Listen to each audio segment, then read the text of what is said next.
what can obviously happen is either you're in the situation where you're experiencing the criticism causing you pain, but you can also be in a situation where you got conditioned earlier in your life that criticism comes in a very harsh way and that it causes pain, and now you start envisioning that you will get criticism, and that creates a super uneasy feeling for you because you remember or you get conditioned that criticism is pain. Well, how can we Turn this around.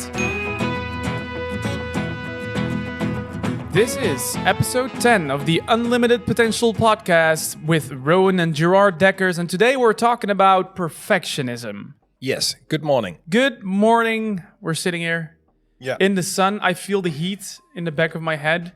We have a... Excuse me? While I say it, I see a huge cloud going in front of the sun. We had such a perfect shot this morning to film the podcast. I was so happy about it. People see the shot. You will see, the cloud will disappear somewhere in the podcast. You'll see the beautiful view that we have today. So today we'll be talking about perfectionism. Yeah, and perfectionism was brought in by you. Well, technically, someone in our family. Oh, okay. We were sitting at a birthday in the family, and we were talking about it with some family members about perfectionism, and then at some point I just felt like, wait, this is a super good subject to talk about on the podcast because it's something I think a lot of people can recognize themselves in. Also, a lot of people can't recognize themselves in, but they still have it. Perfectionism. It's something very, very much for... well, let's just say it's something worth talking about on this podcast. I think it is. And maybe first we could start with what is perfectionism. So, because you need to know what it is before you can do something about it. And I have some definitions about perfectionism, and you have them, and other people have them. And the interesting part is that they are all so different. Because perfectionism very often is connected to an emotion. Yeah, it's a feeling. Yeah, but before it becomes a feeling, perfectionism, you do stuff, you do something. Yeah, especially in the interaction that we had in the talk that we had on the birthday. Mm-hmm. We noticed that because it was with the three of us. It was me and two others, and the two others that were talking were mainly talking about their experiences with perfectionism. And even with those two, you saw almost two different kinds of perfectionism. Okay. One described it more as being it never being good enough, which is a very straightforward way of describing perfectionism, I guess. It feels very, very understandable, easy to grasp. I think it's one of the first things people will think about with perfectionism. The other one described it more as constant comparing. Okay. So one was just like they were very critical to themselves mainly, and they were like, okay, I need to do it now, and this needs to be better, and I'm not allowed to fail. And the other was very directly comparing themselves to others constantly. They were constantly imagining what people would think of them, for example, if they would make how a certain... How is that connected to perfectionism? So the comparing... In a way, obviously, they both come down to the thought of it not being good enough, or whatever they do not being good enough. So let's just roll over each other and make it a real dialogue here. So other people think you're not good enough. So you have a person here, and you are you gonna draw this now? Yeah, just for me, my understanding. For you, okay. It's just for me. So and then you have then you have like a view of other people, and they perceive you are not good enough. Yeah, okay? That's what you think. Enough. But that's one of the cases. In some of them, it's more internal. Like you think you're not good enough. In both cases... No. Wait. I'm going too fast. Sorry. I got my So- first cup of coffee, so my energy Yeah. is finally. So they see somebody, they see in the eyes of somebody else, or they see real life. They see real life.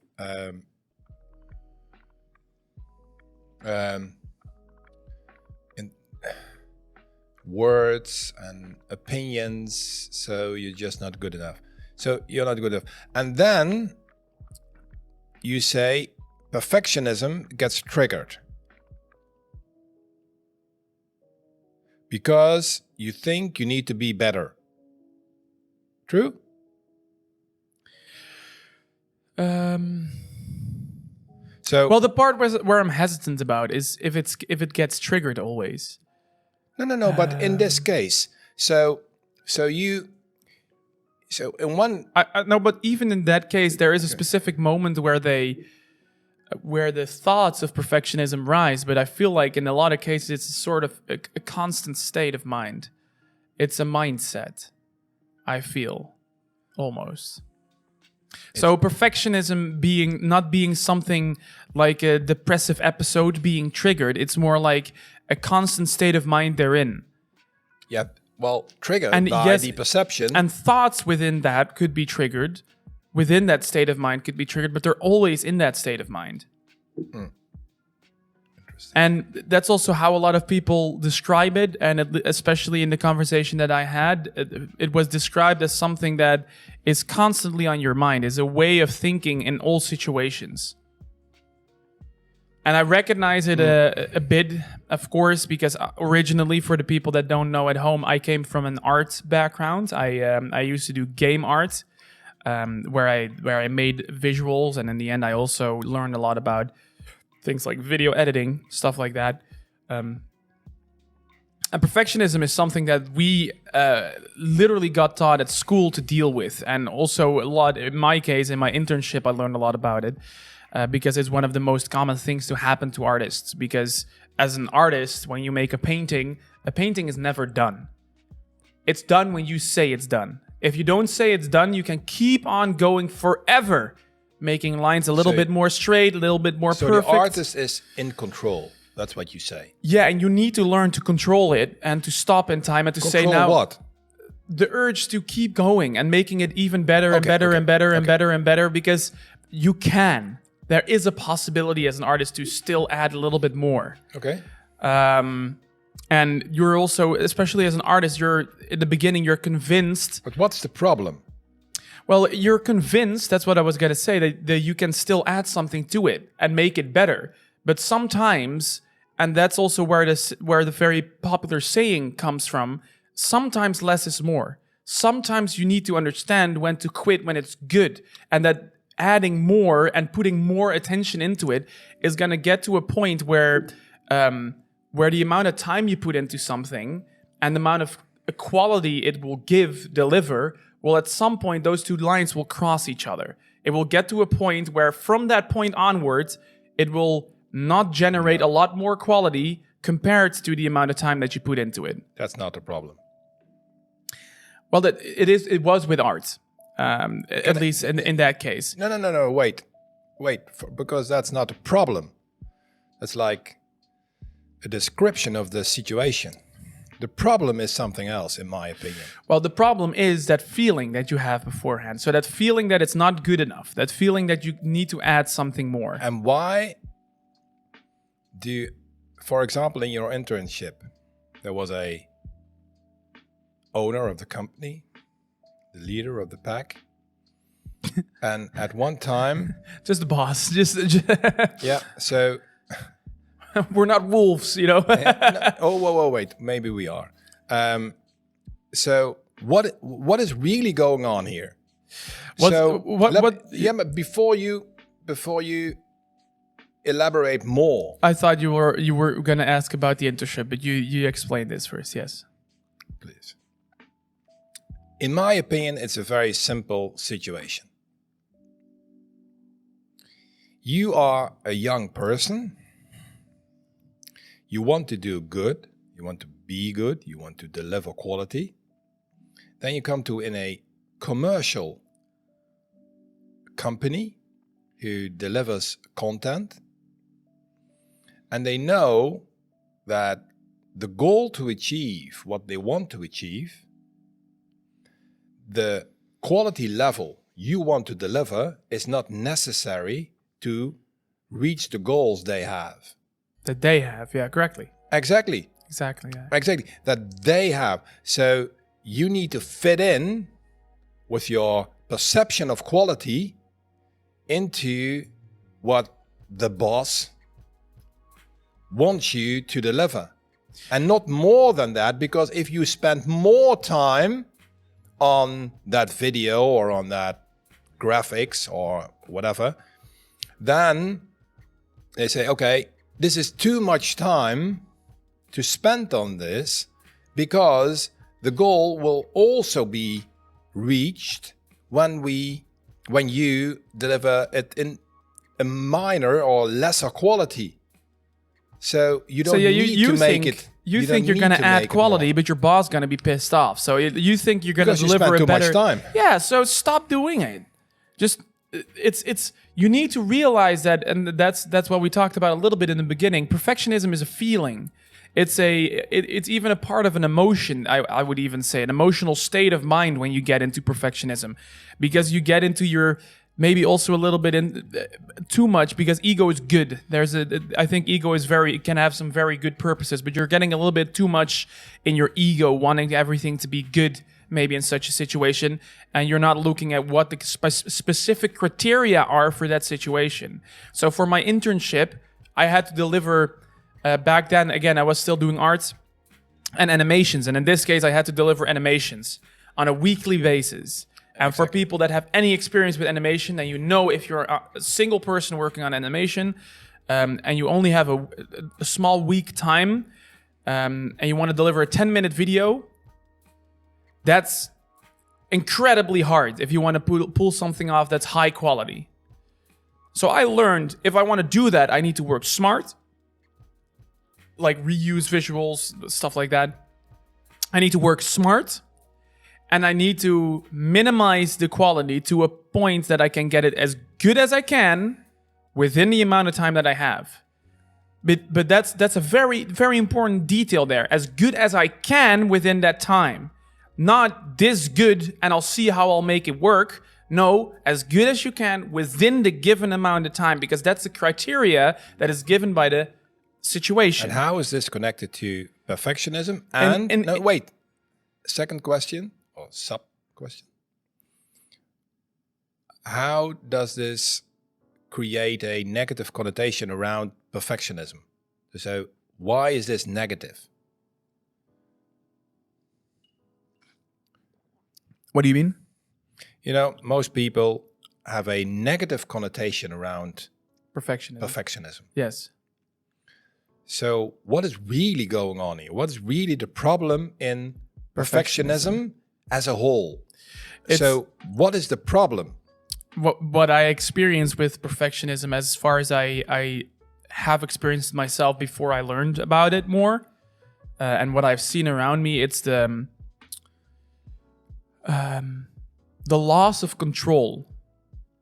So when perfectionism really rises, there is a loss of control to deliver things.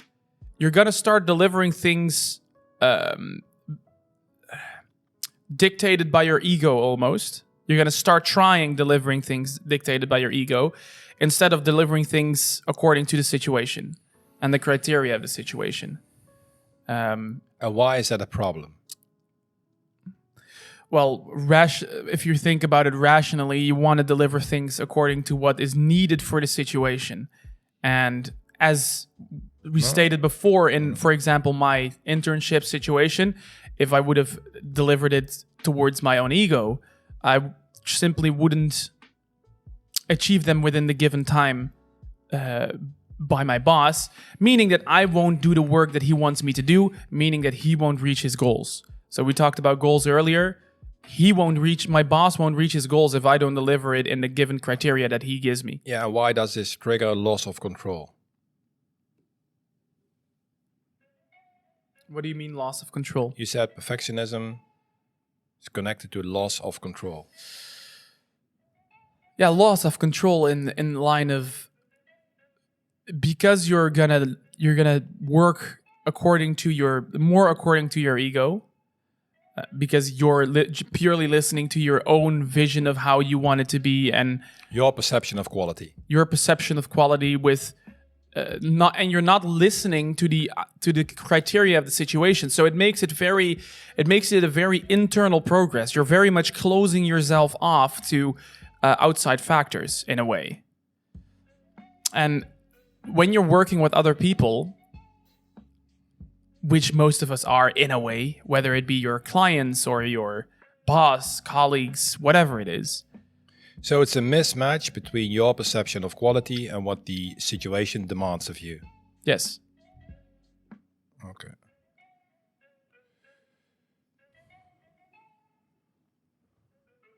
So it is, let me elaborate.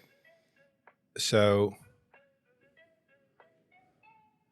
your perception of quality is X. The situation demands X minus 50% or 20% or 30%. And there is a mismatch. And then something happens inside of your body, inside of your mind, inside of your emotion. Because this is a straightforward situation. It's just a difference. So, and then you can ask yourself, who's calling the shots?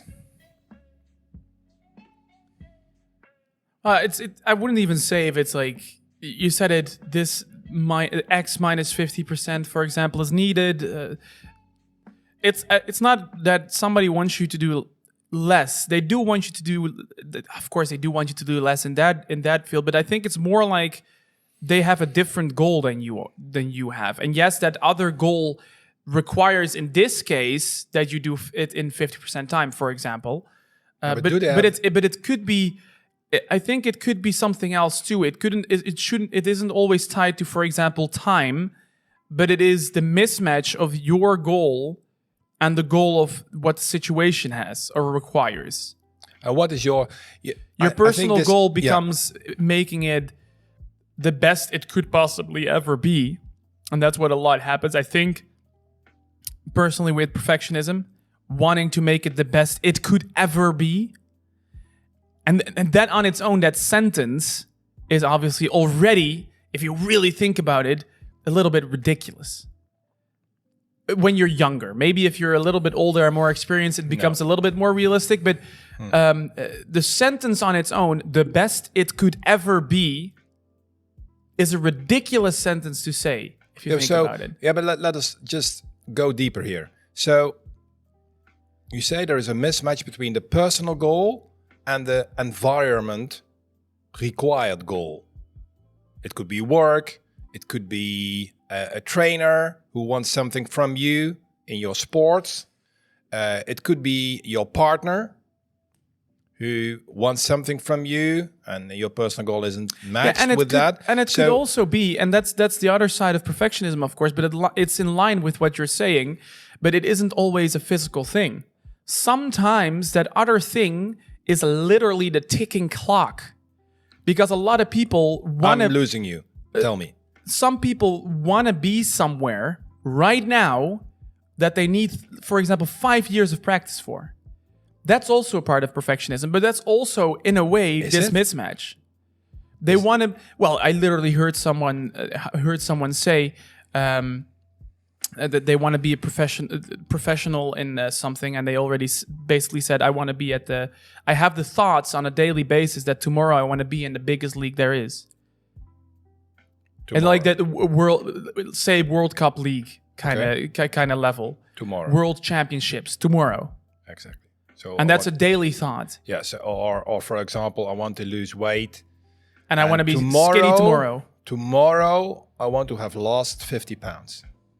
For example. Yeah? Yeah. That's something, and then you say, okay, that's unrealistic. So your personal goal is unrealistic. That's what you're saying. It is not possible. Well, not possible is always a scary thing to say. I try to stay away Is from it scary saying to that. say that you can lose tomorrow 50 pounds? It's scary not in a way that it's not possible, but it is scary in a way that of what you have to do to make such a thing possible, because it's not healthy. So then the means defeat the end, or how does that saying go again in English? I know there's a very good English saying for that, but that then like the thing you're trying to do, the goal that you have kind of gets negated by the way you're doing it. Yeah, I know. It gets in the way. Yeah. So this is extremely interesting because just for everybody that's listening, we're just peeling off. That's what we do, guys and girls. So what we do here, we peel off all the layers from a concept, like in this case, perfectionism, and we peel them off until we come to the core essence of why, in this case, perfectionism is causing negative emotions, all kind of negative stuff in your life, etc. So that's what we are doing. We are just peeling off the layers. What we're like doing today onion, is something that you need to be, as a listener, you need to be very patient with it. Because what we're doing today is you gotta listen to this podcast episode with the faith that we're going to build up towards something, towards the conclusion, towards the core of everything. But this is how these things go. Because today's podcast, we are, you can say that we're doing a live session here. Not a live session of treating a sort of mental illness ourselves, but maybe a general subject we're treating right now. We're exploring it live on the spot. Yeah, this is so important, Rowan, that you say this, because this is one of the biggest problems we have in this era, where patience is at the utmost importance. And peeling off the layers demands patience. Because every time, again, when you peel off one aspect of what you are troubling with, you encounter a new limiting belief. You encounter a new obstacle. Which in turn creates more understanding, deeper understanding of the situation. If you have the patience to peel off more layers together with me or you, when we do coaching, when we do psychology in my case, coaching in your case, mental coaching for me. So we peel off the layers and you need to have the understanding and the trust that you will come to the core essence of what the problem is you are having. And that's what we're doing here with perfectionism. So people can have indulge me, have a superficial understanding of what perfectionism is. And if you take actions on what you want to change before you come to the core essence of what perfectionism is, you will not get the results you want. Yeah, and in a way, and that's actually what I thought you were going to get into.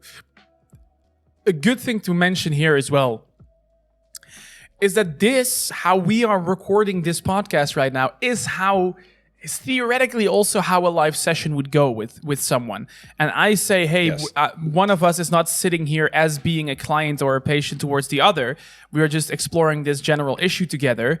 But no. Wait. Yes. But this is what you're also doing when you're having a coaching session or when you're having a psychology session. But in that case, you're simply just experiencing the problem you're discussing. So yes, of course, but you are...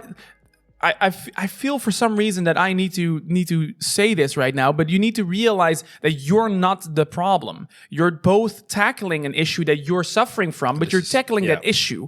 And together, you're peeling away to understand that issue. You're doing the exact same thing as what we are doing regarding perfectionism right now. You as in that case, you as a client are starting to understand the issue better, giving you the power and control back to work on that yourself. But you're still doing the same as we are. You're still tackling the subject. You're not fixing you or something. And this is very interesting because if I don't know if the listeners know Jiddu Krishnamurti, he's one of the guys who has created the fundament on everything we do. And when you listen to his talks, he talks about, okay, I'm not a guru. I'm not somebody who knows it all. I am the speaker. This is how he calls himself. Yeah. The speaker. But he always says, we are in a conversation together. We are here in a conversation. So don't listen to me. Question everything I say. It's what we say during trainings as well. Exactly. That's exactly what we say. And you almost need a 2-day training to just go through this concept of why this is so important. So bear with us. So try and to have a conversation with us while you can't because you're looking at a YouTube video. Or listening to a podcast. Or listen to a podcast. But just try. I think that because we talked about what kind of assignment we want to give you guys today. We talked about that before, but I think we should change it a little bit because I think it would be perfect for this. Maybe we'll give you two answers and they kind of work two assignments, but they will kind of work together. So first, we'll get to the second one later. First thing I want to ask you guys is interact with us. Question something that we mentioned during this episode. Just question it. Just tell us, hey, what you said here, it doesn't feel right because this and this and this, and give us an argument. Because what we always say during the training specifically is don't believe anything that we say. No.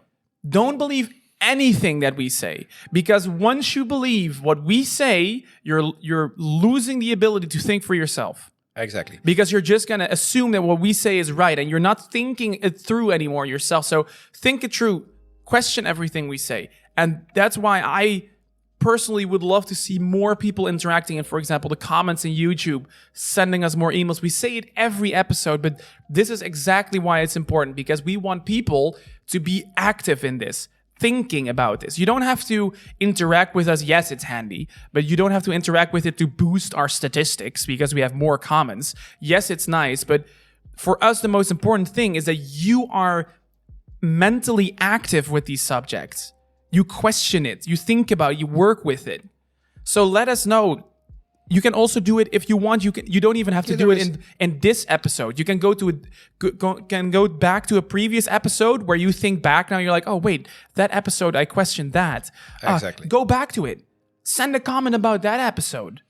I think this is exactly what we hope to achieve in our programs, in everything we do, in the one-on-ones, in the mastermind sessions, in the interactions on the modules, in the interaction during group sessions. So peeling off the layers, that's what we do. So let's go back for a moment. Back to perfectionism. So perfectionism,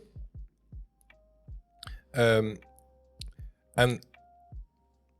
perfectionism has different layers.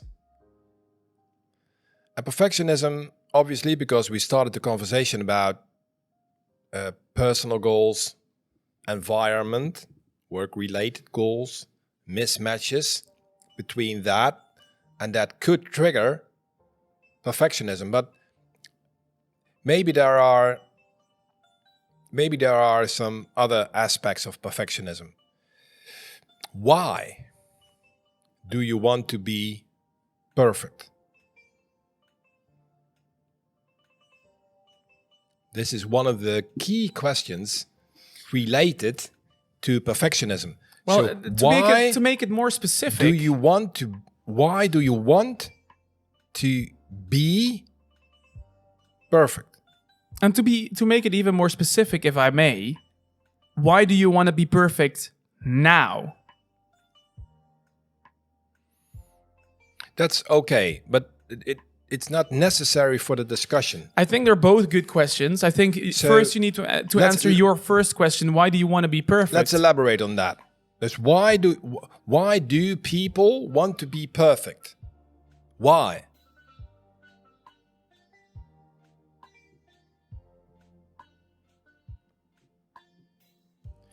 essentially,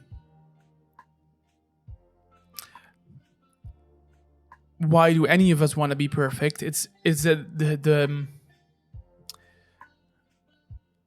probably the illusion that we create for ourselves that if we don't experience criticism and rejection, we experience less pain. And we're obviously, as we talked about before in the previous podcast, we're pain avoiders.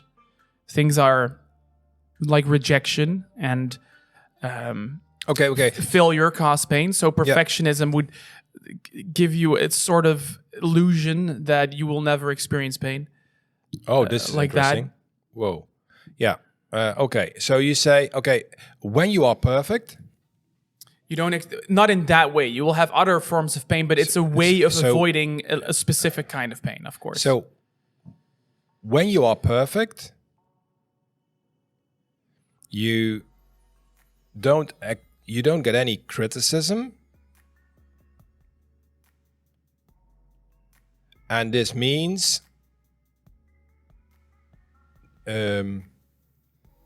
no pain.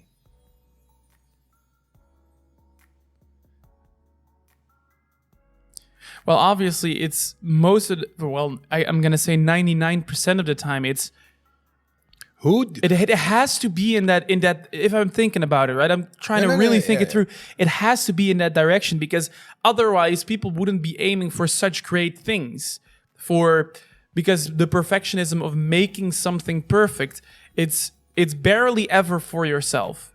It's always in a form of winning a competition, making an art piece that everybody will like. So it's always, in a way, the end result is going to interact with the outside world, and you want that to be the best it could ever be. So, perfectionism. Why do you want to be perfect? So when I'm perfect, I don't get any criticism. It means I'm not being criticized or rejected. And it means no pain. And because we are pain avoiders, we want to avoid pain. And so what kind of a measure do we use here?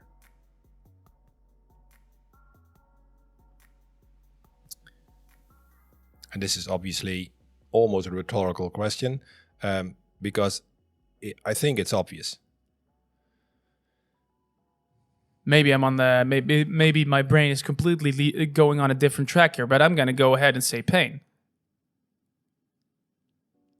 Yeah. As long as you experience pain, it's not perfect. I mean on criticism. What measure do we take? The amount of criticism that you get, and is it criticism of you yourself, or is it criticism of the world around you? Well, you're saying it's rhetorical, but that's a very hard question. Because what happens is, of course you get criticism from the outside world, exactly. But what happens with perfectionism is that at some point you get a sort of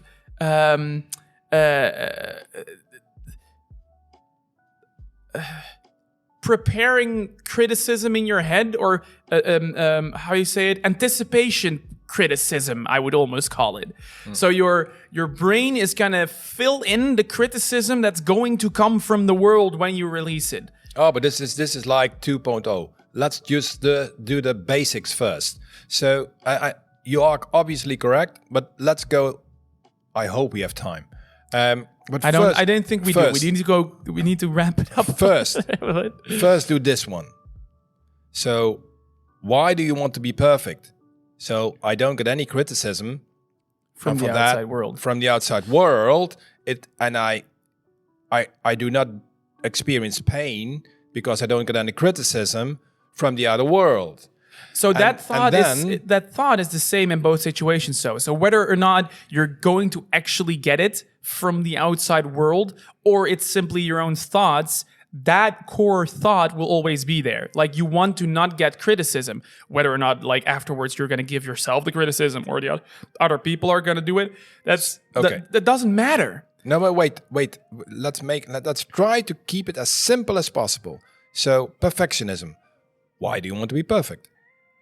So I don't get any criticism from the outer world, from people around me. So I don't experience any pain because I want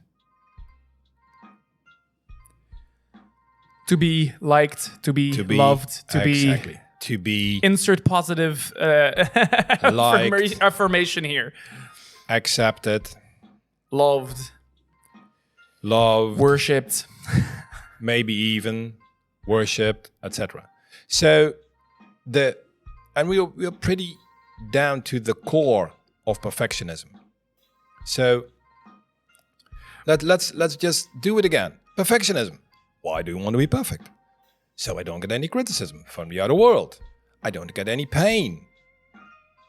And I don't want any pain because... why don't I want to have pain? Because... What's like the I want opposite? to be liked, accepted, complimented. The counter opposite of the pain. So what is the pleasure here? What we're after is the being loved, accepted, complimented. So interesting. I'm drawing here, complimented, and the O of complimented is a heart shape.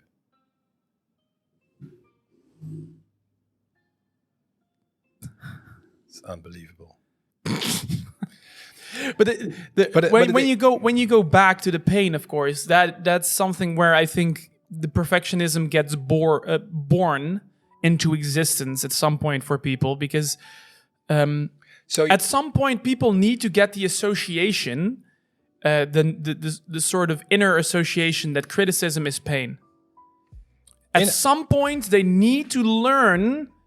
It's not the best, like this is not always a positive thing to learn, but they need to experience and therefore learn in their inner workings that criticism is pain. So and that's also why why I also said like both situations are important, like whether or not you envision the criticism or the criticism exactly happens. Because what can obviously happen is either you're in the situation where you're experiencing the criticism causing you pain, but you can also be in a situation where you got conditioned earlier in your life that criticism comes in a very harsh way and that it causes pain. Therefore, you're conditioned. And now you start envisioning that you will get criticism, and that creates a super uneasy feeling for you because you remember or you get conditioned that criticism is pain. So how can we turn around this? Well, how can we turn this around? You literally had to turn the words around. That's the only thing. So, listen to the last podcast.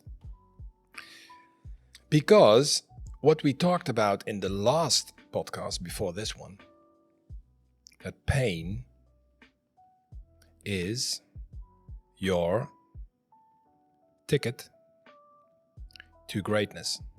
To progress, we called it back then. Yeah, I know. But now it's ticket to greatness. Yeah. Just taking another step, another level higher. The more we work with this, the more we realize how important pain is. So pain is your ticket to progress. Pain is your ticket to greatness. The greatness of you.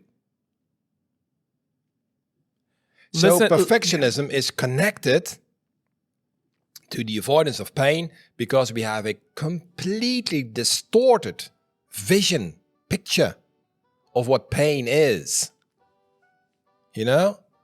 So we and again, it calls for understanding, right? Because that's what we talked about. That's the essence of what we talked about in the last podcast.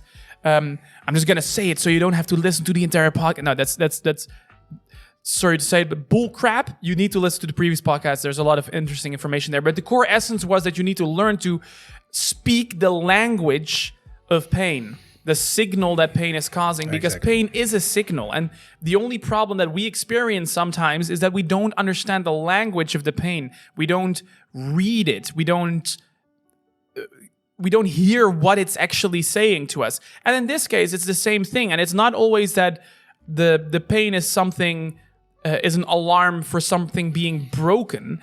In this case, for example, pain is a signal that is once created, conditioned in a way, and now calls for you to start understanding what it is and why you are conditioned with, for example, criticism being a bad thing. Okay. Sorry for that. And then you'll start to realize that, for example, maybe somewhere in your life, at the beginning of your life, you just had somebody around that didn't give criticism in the right way. They had a little bit of a... No, wait. Before we going to criticize people in your past, not in my past, but it's... No. Your, in the general sense. Yes. People, parents, teachers, peers who give you advice, or all other people in your past, they did what they did. You can't turn it around. You can't erase it from your history. It's just the way it is. And now you need to peel down the layers, and to see what's really your driver, your trigger in that what you are bothering with. And in this case, perfectionism, we see, is connected to the opinion of others. And sometimes also your mismatch of perception, for example, of quality between the work environment and your personal perception of quality. And then you think, oh no, I want to be liked. I want to be accepted. I want to be loved. I want to be complimented. So I'm going to try to adjust to the perception of quality of somebody else. And then you feel like a friction inside yourself because you want to do something here, which is your personal goal. You want to do something here, which is the goal or the demands of your surroundings. And then you feel a mismatch. And then you say, oh yeah, but I want to be loved. I want to be liked. So they want to adjust to the measure of the outer world. And then perfectionism becomes distorted. Because if you, for example, take perfectionism as the definition of becoming the best version of yourself ever, the best version of yourself ever, then perfectionism is something great. If you want to make perfectionism something of the outer world, something you need to,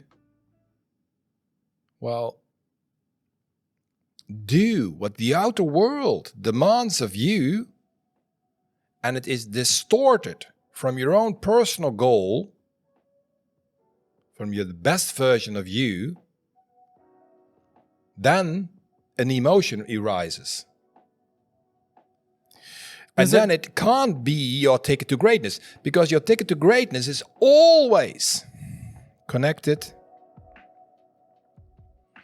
to who you are. To who you are in essence, to who you are as a person. And it's a small difference to the quote that I said at the beginning. If you wanna make the things, if you wanna do something, if you wanna be good at something, you want something to be the best it could ever be, which is in line with the bad side of perfectionism. It's already, the sentence on its own sets an unrealistic goal and expectation, the best it could ever be. But there's a small difference which makes it a good version of perfectionism, which is making the sentence, making it the best it could be now. If you can accept that, perfectionism is something great.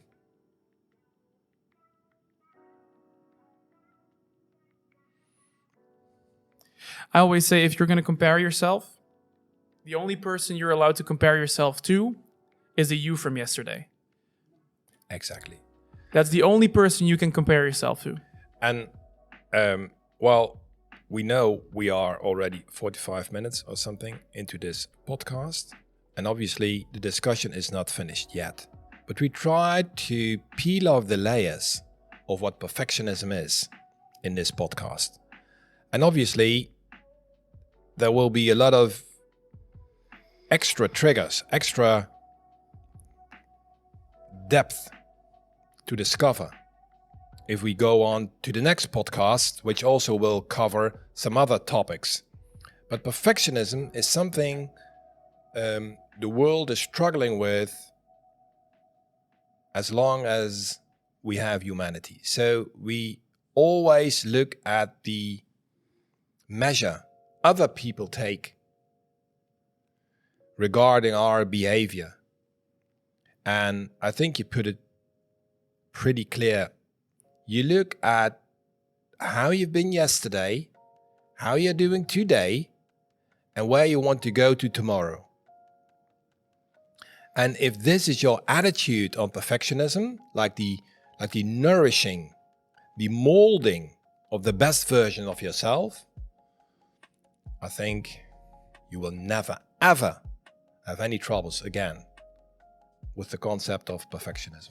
Yeah, and therefore perfectionism is indeed not a bad thing, and you should look at it more as it's just your perfectionism might be a bit tainted, a bit like you have dirty water. Water is good for you, but when it's dirty, you shouldn't drink it. And your perfectionism is good, but it's tainted right now. There's something in it that just that kind of makes it a little bit destructive. Yes. But you don't need to get rid of your perfectionism. Change it. Change your mindset. Make it a healthy mindset. Make it realistic for yourself.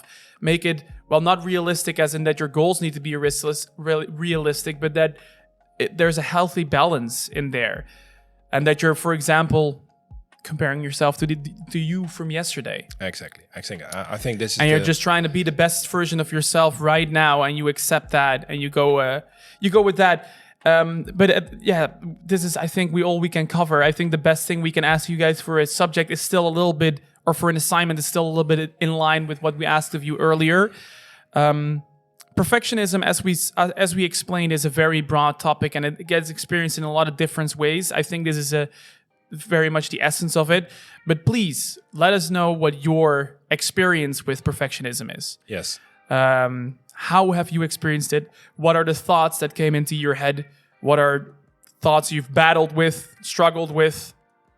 What are maybe perceptions of other, like things that you thought other people would criticize you on, even though they didn't actually do it? Maybe what are things that they actually did? Describe your perfectionism to us. Yes. And especially let us know if you don't agree with something that we said today. Tackle it, battle it. Let's see. And challenge what we said. Yes, just give you one small hint or tip. You saw me drawing here. Do it yourself on a piece of paper or on an iPad or whatever, because when you connect your thoughts with your hands and your fingers and you write things down and you make small drawings, you connect to the concept even better. So when you keep the thoughts in your mind, it's much more difficult to understand what your mind is doing. So start drawing, start making small pictures, just put it on paper, iPad or whatever. This is my hint and tip for you. If you want to peel down the layers, do that. Okay? Yes.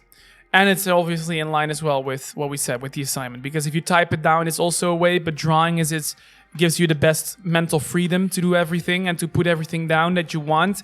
But writing it down also helps, at least putting it out of your head. Exactly. Thank you guys for listening today again. Make sure you also check our other socials, of course. If you want to see smart and good snippets from our podcast, you can see a lot of very wonderful shorts that we post on YouTube Shorts, TikTok, Instagram. You can follow us there at Unlimited Potential Program. The handle, I think, is at upprogram_int of like international. So you can find us everywhere. Twitter as well. Or NL? NL is for the Dutchies Yeah. if they want. So Okay. it's instead of int, it's Yeah, NL. sorry. Yeah. You can find us everywhere, and we even started our own little community, the Unlimited Potential community. We'll put a link in the description or in the show notes of the podcast that's where a you very good can thing. It was where you launched. can join in our community. Where you can interact with other people that want to grow and develop themselves. We are going to put some challenges in there now and then. We're going to host live events there sometimes now and then. You can talk with a lot of other like-minded people. It's a wonderful place, and it's completely for free. Obviously, we have a restricted section for people that are following paid programs from us, but the main section of it all where you can interact together is completely free, so you guys can connect with a lot of other wonderful people with wonderful unlimited potentials. Yes. So thank you all for listening, and like always, Dare to dream. dare to dream.